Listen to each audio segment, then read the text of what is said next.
बच्चों, आज हम क्लास 8th का वर्कशीट नंबर 13 करेंगे और पहले हिंदी मीडियम में करेंगे, उसके बाद इंग्लिश मीडियम स्टूडेंट्स के लिए होगी। आज हम जो बात करने वाले हैं वो है नाइट्रोजन चक्र।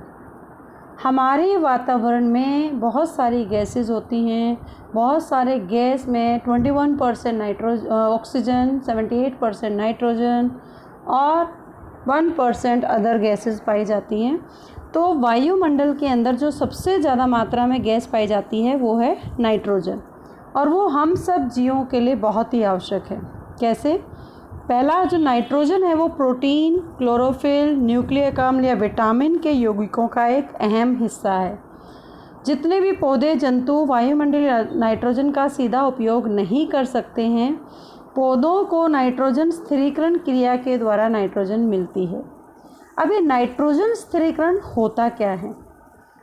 वायुमंडल का जो नाइट्रोजन है वो नाइट्रोजन के यौगिकों में बदलना, जिन्हें पौधे आसानी से अवशोषित कर सकें, इस क्रिया को नाइट्रोजन स्थिरीकरण कहते हैं। जैसे जो फलीदार पौधे होते हैं, जैसे दालें हैं, उनकी जड़ों के अंदर राइजोबियम नाम का बैक्टीरिया होता है। ये बैक्टीरिया जो दिखाई दे रहा है आपको, ये बैक्टीरिया या जीवाणु, ये क्या करता है? हवा की नाइट्रोजन को अवशोषित कर लेता है और उसको सरल यौगिकों में बदल देता है। सरल जो नाइट्रोजन के यौगिक हैं वो बना देता है, जो पौधे उसको आसानी से अवशोषित कर लेते हैं। और कभी कभी बिजली के कड़कने पर भी नाइट्रोजन का स्थिरीकरण होता है। अब हम पढ़ेंगे कि नाइट्रोजन चक्र की सहायता से जानेंगे कि वायुमंडल में नाइट्रोजन की मात्रा कैसे स्थिर रहती है। जैसे अगर हम बात करें नाइट्रोजन चक्र की, वायुमंडल की जो नाइट्रोजन है उसमें मिट्टी में उपस्थित जितने भी जीवाणु या नीले हरे शैवाल हैं वो क्या करते हैं? वायुमंडल की नाइट्रोजन को नाइट्रोजन के यौगिकों में बदल देते हैं। फर्स्ट स्टेप ये आ जाता है, जितने भी नीले। फिर ये नाइट्रोजन यौगिक मिट्टी में नाइट्रेट के यौगिक की फॉर्म में चले जाते हैं। फिर वो जो पौधे की जड़ों द्वारा नाइट्रोजन यौगिक पौधों के अन्य भागों तक जाते हैं, जहाँ पर वो प्रोटीन व अन्य यौगिक बनाते हैं। पौधे उनको अवशोषित कर लेते हैं, फिर जंतु उसको यूज़ करेंगे, तो ये चक्र चलेगा।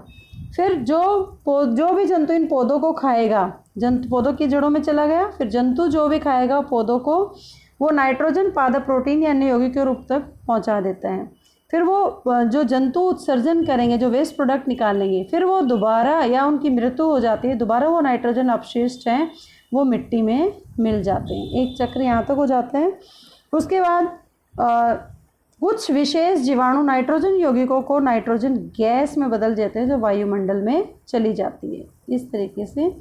और इस तरह से वायुमंडल में नाइट्रोजन की मात्रा लगभग स्थिर रहती है।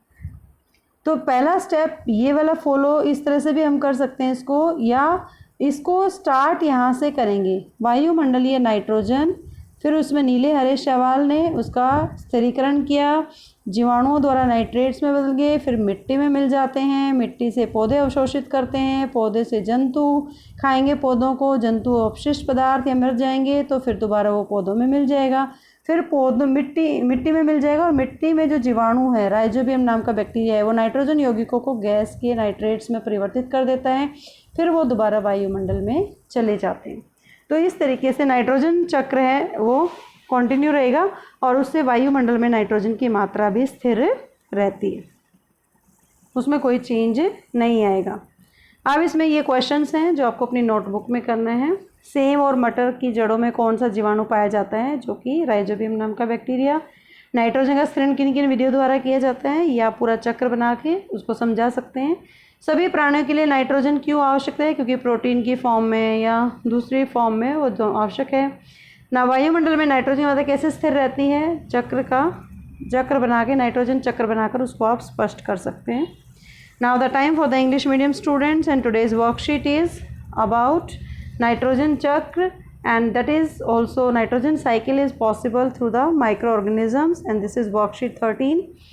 And everybody know that in our atmosphere air is a mixture of gases, and in that gases the highest amount of the gas is nitrogen, that is 78% in our environment, which is essential for all the living organisms, even plants and animals, because Nitrogen is found in the proteins, chlorophyll, nucleic acid and vitamins.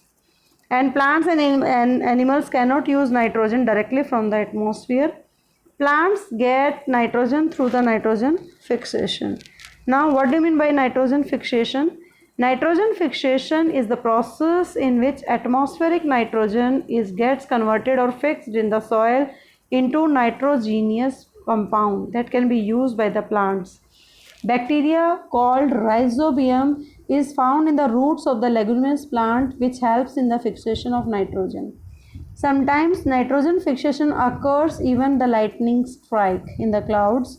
And today we will understand about the nitrogen fixation process through the nitrogen cycle. First of all, bacteria and blue-green algae present in the soil and convert the atmospheric nitrogen into nitrogenous products.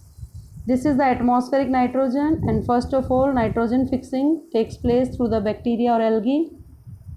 Second is when the animals consume these nitrogenous compounds absorbed by the roots and carried to the other plants, and other compounds are formed from that, and the bacteria turn the nitrogen into nitrogenous components, and these components mix in the soil, and this soil is uptake by the plants, and the plants eat these animals, and animal produce nitrogenous waste from the excretion and maybe due to their death, and again they mix into the soil, and that soil contains some rhizobium bacteria, and that bacteria convert the nitrogen into gaseous nitrogen, and again it is mixed in the atmosphere.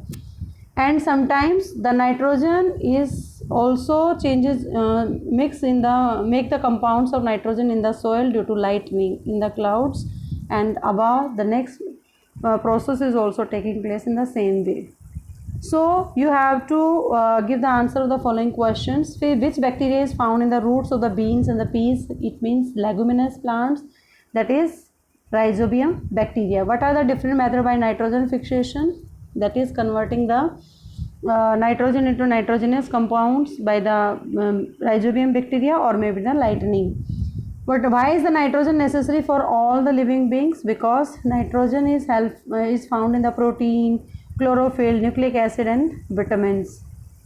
How does the amount of nitrogen in the atmosphere remains constant? Then you have to draw this cycle and explain it. I hope you understand the concept of nitrogen cycle. Keep watching Super Vigyan. Thank you so much.